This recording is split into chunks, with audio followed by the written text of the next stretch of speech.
Bringing Out the Dead is one of Scorsese's most underrated films, a psychological drama set over 3 nights. It takes us into the life of Frank Pierce, a paramedic spiraling toward burnout as he navigates Manhattan's chaotic night shifts, tormented by the ghosts of those he couldn't save. The film plunges deep into themes of guilt, exhaustion, and spiritual crisis, with the city itself becoming a kind of waking nightmare. On the production side, Scorsese reunited with screenwriter Paul Schrader, who had penned Taxi Driver. The film was shot on location in New York City, with much of it filmed during real overnight shifts, capturing the raw, disorienting atmosphere Frank inhabits. The film had a production budget of around $32 million.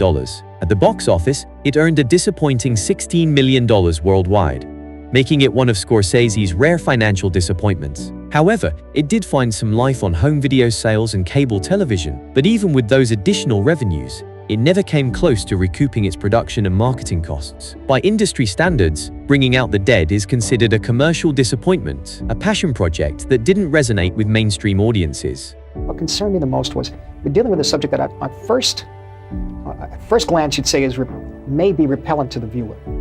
Maybe it's too upsetting for the viewer. And I was very, very careful in how I showed this world that these men and women work in. And that's one level of it, the actual showing of what we did, the actual imagery that I chose.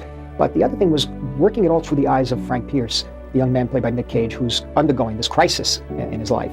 For Nicolas Cage, coming off hits like Face Off and Con Air, this was a significant box office stumble. The film's dark tone, fragmented narrative, and intense style made it a hard sell to mainstream audiences. It currently holds a 74% critic rating, with many people largely impressed by Scorsese's visual ambition and Cage's gripping performance.